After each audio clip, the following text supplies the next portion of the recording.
Crap. Someone's here. Time to restore the order. What's wrong? Not scared. Oh, shit.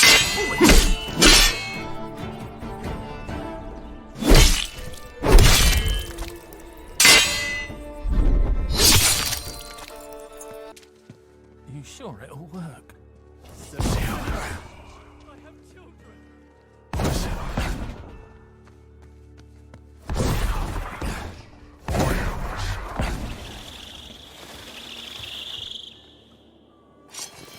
Better be quiet. To blood.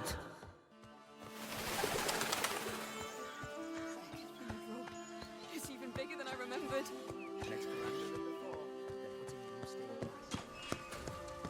Ouch! This is not the middens. I'll bear Get your it. stinking Yes, arse and out you'll of live in here. peace. Why did you do that? No more drinks for you, my friend. Go home.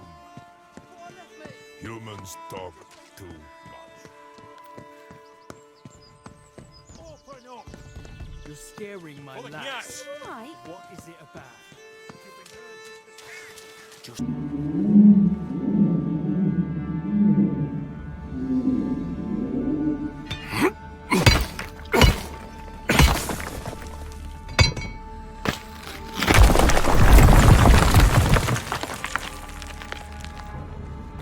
Wait, are you...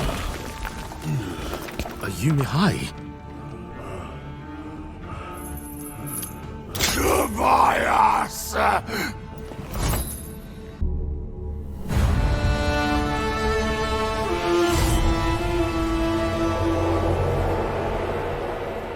Hello, my name is Daniel Sadowski and I'm the design director at Rebel Wolves. I would like to welcome you to the Blood of Dawnwalker summer gameplay video. Our game is a story-driven, open-world dark fantasy RPG set in medieval Europe. The game is currently in pre-beta stage, and what we are going to show you is just a part of one of the mid-game quests.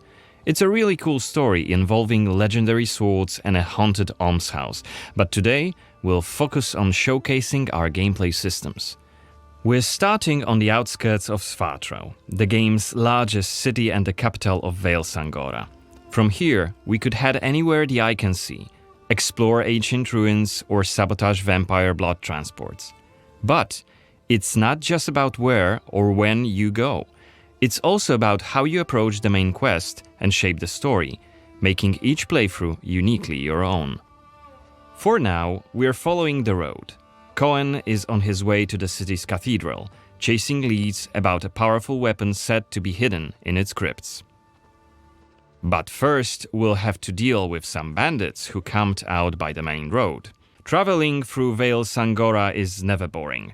The world is dense with quests, random encounters, and locations steep in lore. This will be a great opportunity to show you our combat system. Our goal was to make the player feel like a real swordmaster who closely observes his enemies. We'll begin this fight by using acrid dust to stun one of the enemies. Now, when you attack, you choose one of four directions: up, down, left or right, in order to hit the opponent where he is unable to parry. And similarly, when defending, you have to take note of the enemy's intent and the direction of the attack. On the left side of the screen, just above Coen's health, you have activation charges that will be filled in with each successful attack, block and parry. Once they are full, you can use one of the active abilities which allow you to take a more tactical approach to fighting. We started the fight by throwing some acrid dust. And now let's cast Burning Blood. It's a hex which boils the enemy's blood and burns their skin, dealing physical damage over time. Alright, time to finish this fight. Let's use the final activation charge to cast the artery attack, which actually decapitated the last opponent. Our hero quickly dispatched the bandits, so let's loot a few items they've left behind and open the inventory. First of all, let's replenish our health by eating something, and then take a closer look at this cool-looking weapon we just picked up. Ah, it has better stats than our current weapon, so let's equip it right now. We've also leveled up, so let's use this opportunity to spend the newly acquired skill point in one of Coen's skill trees. The skills in the Blood of Dawnwalker are divided into 3 trees, one for human, one for vampire, and one shared between the two. We also have an active abilities panel. We can use it to unlock additional abilities to use during combat. Note that during the day, the health bar is not regenerating. You need to find consumables like the one we've just eaten. The hexes we've just used also consume some of Coen's health. Be aware of that.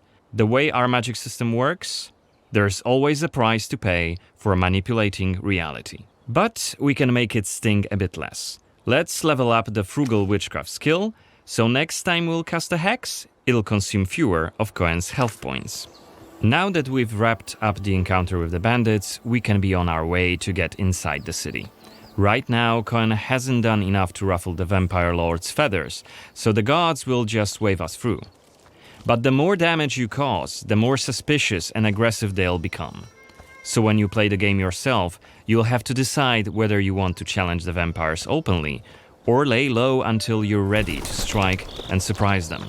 The cathedral. It's even bigger than I remembered. And it's grander than before. They're putting in new stained glass. The Knyaz doesn't deny the old faith. Out of my face. This is the rich district of the city, Silberkreis. There's also Altenmarkt, Neustadt, and the Middens. Each of the boroughs has its own feel and character.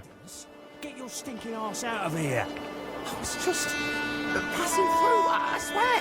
I got tired and sat down and started begging. Looming high over the city is Brensis' castle, Greifberg. He took it over when he slaughtered the human ruler of the valley, Skender, as shown in the trailer we shared with you earlier in January this year. In order to complete the main quest and save your family, you'll have to storm the castle, alone or with help of friendly NPCs. We could do it right now if we wanted, but it would be super challenging. No more drink for you, my friend. Go home. Oh, let me. I just want to. Oh, let me in. You made a mess, and it's not that kind of inn. Let's check the map. The cathedral is really close. There's plenty of other places to see and things to do here. A couple of inns, a medic, a blacksmith, an armorer, and other merchants. You can see that not only the vampires came out of the shadows. This creature on the right is called an Uriash. Look around, especially at night, and you'll learn humans have lots to fear, not just the vampires.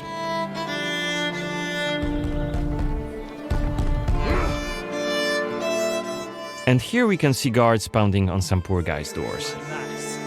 What is it about?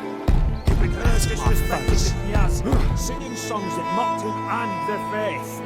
Who told you this nonsense? Was it Livia? Open the door. It's just one of many different community scenes we're implementing in the game. Watch them closely when you play, as they might point you to new quests and hidden treasures, or signal changes in the game's world. Once again, I humbly beg of thee. I humbly... Ouch! I don't want to say it, Mum. It's a prayer. It's what we have to say. Go on. I humbly beg of thee, protect him and Thou art sent forth. Okay, we are at the cathedral gates. Again, since Coen isn't yet wanted by the vampire regime, and it's daytime, we can simply walk inside.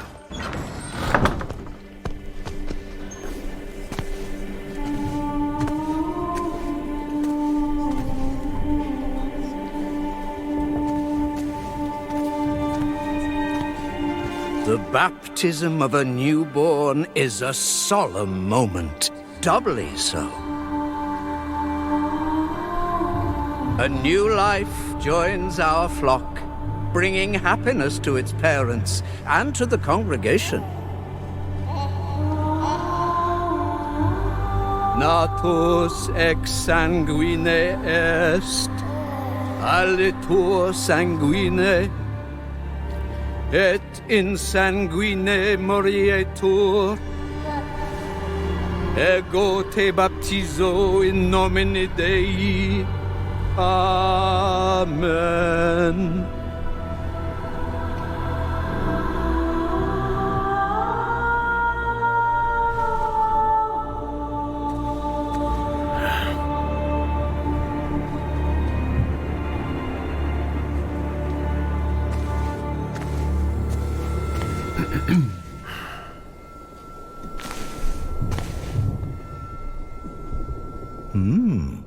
Don't I know you from somewhere, young man?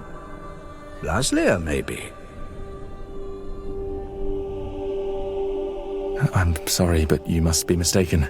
Am I? Perhaps. Perhaps. My memory isn't what it used to be. Come with me. I'll take your confession. Thank you, but I have no need for confession. Ah. So you deem your conscience clear? I wouldn't go that far. But I'm sure you're a busy man, Father. So while I appreciate the offer, I feel that my soul shouldn't be your priority. I won't press the matter. You are quite correct. I have many other duties to attend to. But please remember that in order to be saved, we all need to repent. Myself included. I hope we can speak again soon. Good day to you, Coen.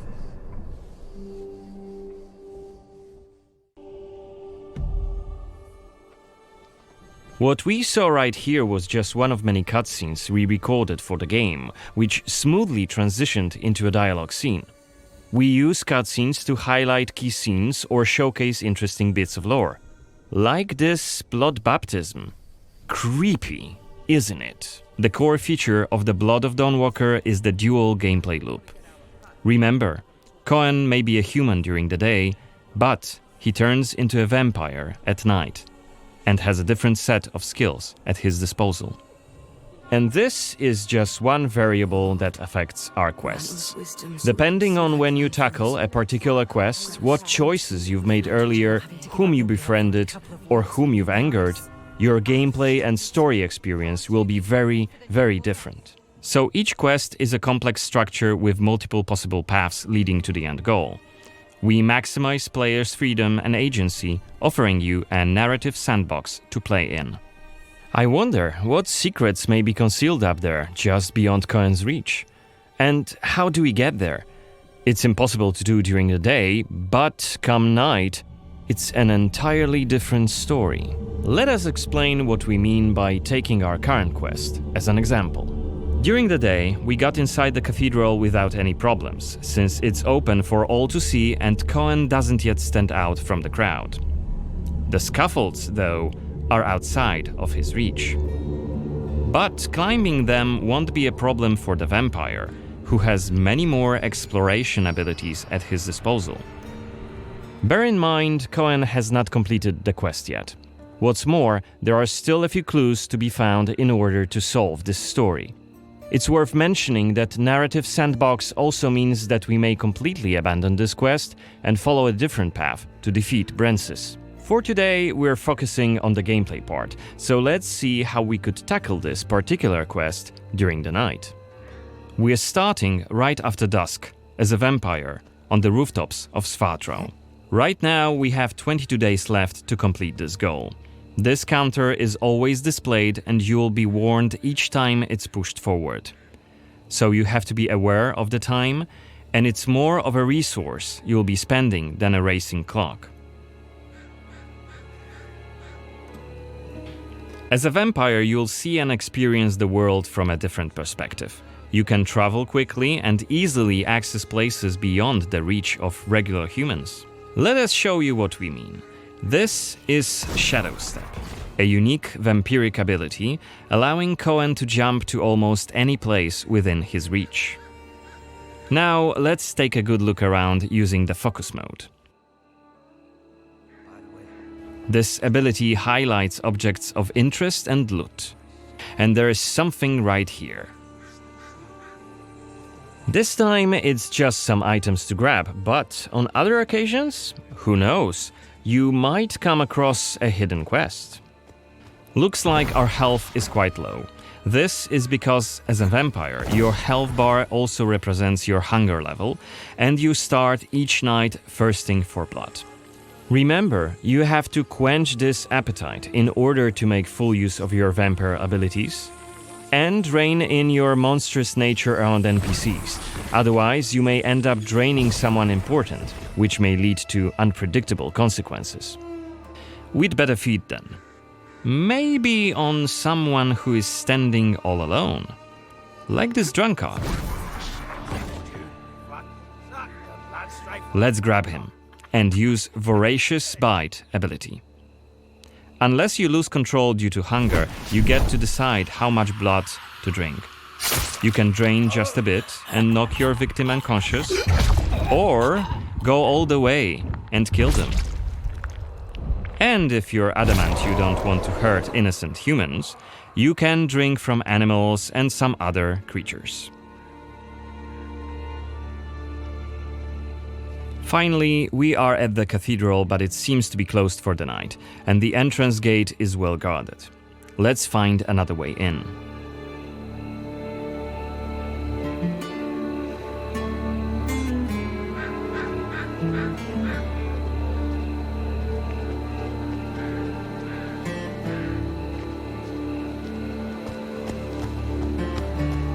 Shadow Step is not the only vampiric ability you're gonna learn during your playthrough. Coen can also use Plane Shift to scale walls and even ceilings smoothly.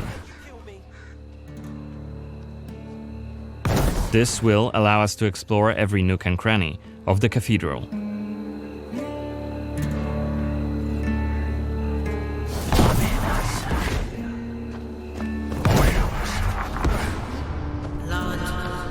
Blood. Better be quiet. You shall become Kenya's prince. Is that Boyer's Xanthi? What the hell is she doing here? What is she doing? Is that a ritual for the blood gods? You shall want for nothing. They're covering up the old paintings. Why? One of the workers must have left it. Seems that the cathedral complex is quite big. The main building, cloisters, inner courtyard. The entrance to the crypt could be anywhere. Won't get anything done just standing around. Still. This was a scene investigation, a mechanic we used to zoom in on and showcase key clues. This time we had a chance to learn more about the vampire's plans. Looks like they're keen to cover up the old frescoes, so that's something we could take a look at. This way we could learn more about the cathedral's past. Blood to blood. Looks like we aren't alone here. Underneath us there's a group of blood guards, soldiers hooked up on vampire blood, which makes them stronger, and one of Brances's vampire allies. It's Xanthi, the oldest vampire in Vale Sangora, and quite a powerful lady. Let's descend and check what's going on.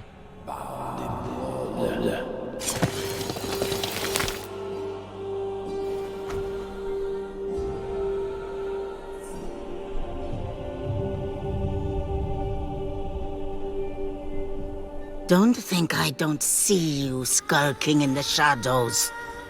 Come out!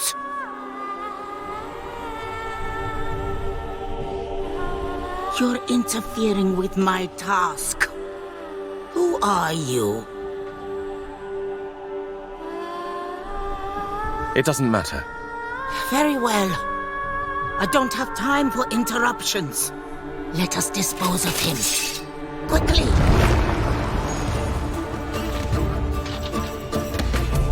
You withstood it. Fascinating.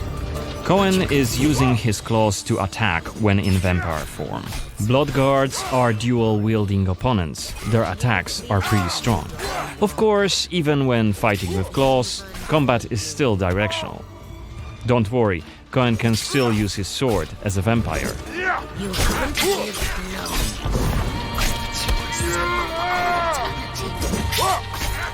Only after defeating all 3 of the Blood Guards, Xanthi deems Coen worthy of a challenge, and she descends to face him.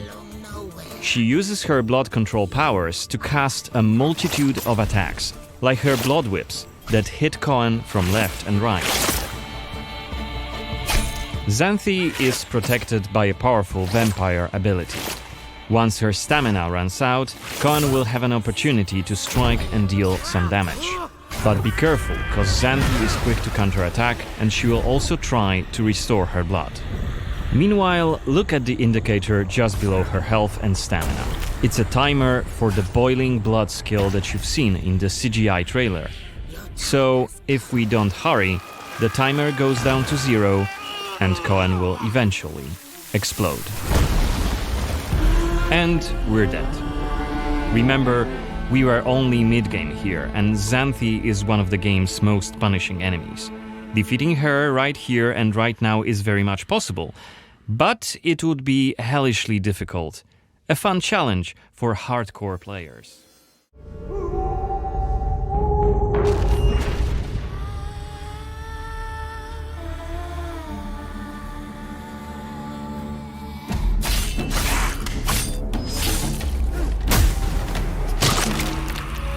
Monsters have always been here, watching from the shadows. And when we were at our weakest, they came out into the light. We feared for our lives, but we should have feared for our souls instead. The vampires didn't come to kill us. No, they came to rule. To turn us into mindless, docile cattle. Not me, though. They tried to change me into one of them. But I became something else instead.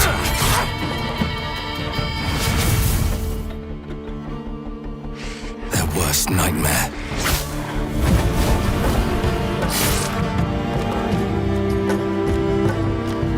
A Dawnwalker.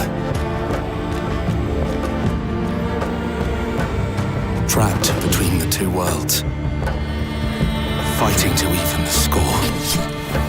Fighting to understand the evil behind it all. He is out there watching, seeping into you, growing.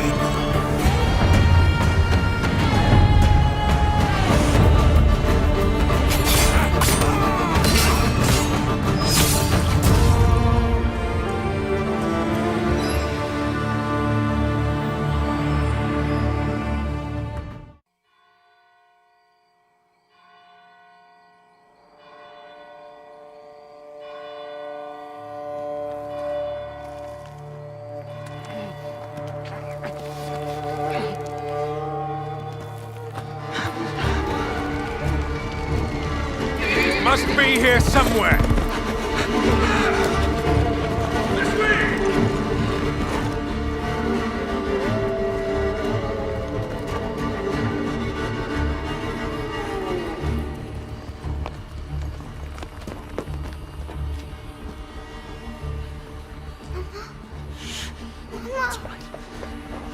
It's all right. Lunka! Don't hurt her! You gave us quite the chase, young. Please, sir. She's just a child! Roderick, remind me, did I make an exception for children? No, sire. No. That would have been foolish, would it not? They spread the plague just as well as adults. And there's only one way to stamp out this sickness. No!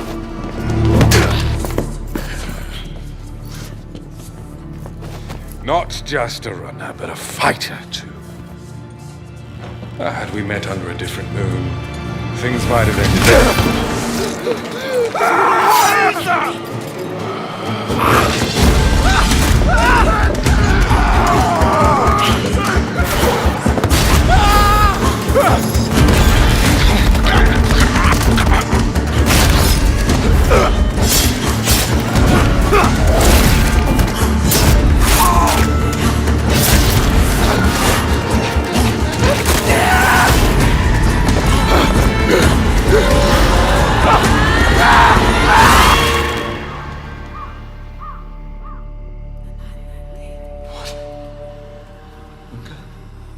Lunka!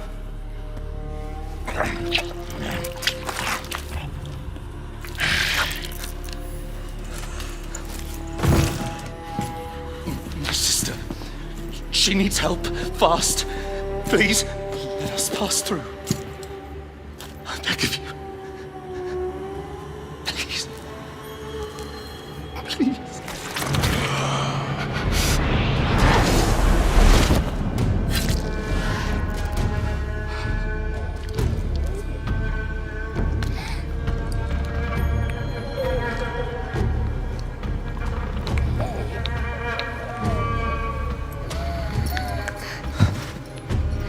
I don't know.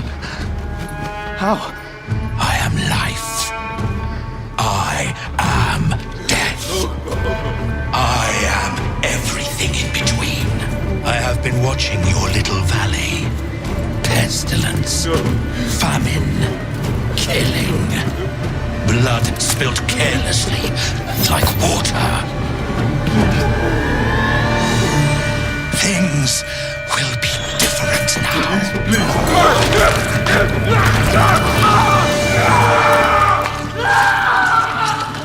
For all of you.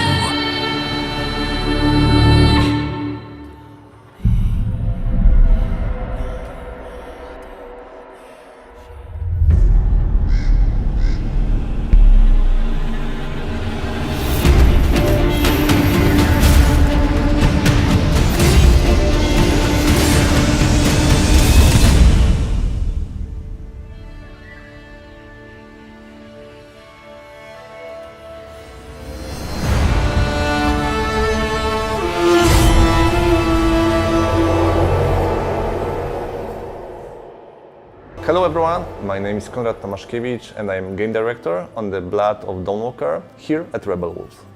The Blood of Dawnwalker is a dark fantasy action RPG set in 14th century Europe. It's an open-world, story-driven game which serves as the first chapter of our original saga. For this project we created a new type of protagonist. You play as Coen, a Dawnwalker. He is a human during the day with all of our human vulnerabilities. But for the night he transforms into a vampire, gaining supernatural powers. This creates a unique gameplay dynamic. We call it a dual gameplay loop, and I'm pretty sure the players will find it quite refreshing. Coen's main goal in the game is to save his family, as they were captured by Brancis, a vampire lord that currently rules over the valley. He has only 30 days and nights to achieve this goal. And what happens if he runs out of time? Well, it surely doesn't end the game. His family may suffer some consequences, but we will let the players discover what exactly happens in this scenario. Wait, are you Mihai? Each quest moves the time forward, and it's entirely up to you to decide how you want to spend this resource. You have to manage it and face the consequences of your choices. Choices and consequences in our game have 3 layers. The first is quite traditional, similar to other RPGs. You make choice and then deal with the consequences. The second layer ties into our dual gameplay loop. Day and night often presents different choices. And finally, not making a choice is also a choice. You can simply choose not to act, and the world will respond in ways that are often hard to predict. I do realize that it may sound intimidating at first, but don't worry. First of all, you will always know upfront how much time a given activity is going to take. And secondly, there is no need to rush, as exploration in our game doesn't consume time at all. You have only one goal in front of you, and everything else is optional. We give you the pieces, but it's up to you how you put them together. The story follows your lead, wherever you take it. It is even possible to storm Brancy's castle right away, but of course at this point it would be extremely difficult. So instead, we encourage you to explore the world, finish different quests, find allies, and level Coen up to make the task at hand easier. Everything in our game stems from the duality of our protagonist, including the combat, of course. During the day, when he is a human, he is able to fight with a sword and use dark magic, which is carved on his body as runes. We are drawing from various combat archetypes and creating something new. We built responsive directional combat that is intuitive, immersive and fluid. It's easy to learn and fun to master. And at night, after he turns into a vampire, he becomes faster and stronger, gaining an ability to fight with his claws and teeth, and a few other vampiric powers. Coen has different skills at his disposal, which not only affects the combat, but also the way how he explores the open world. Plane shift is one of his vampiric abilities that allows him to break the law of gravity and walk on the walls and ceilings. Another example is Shadow Step, which allows Coen to teleport on short distances. Thanks to these abilities, we can find unique ways to complete the quest. We are really grateful for your feedback and we can't wait for 2026 when the Blood of Dawnwalker will release on PC, PlayStation 5 and Xbox Series X and S.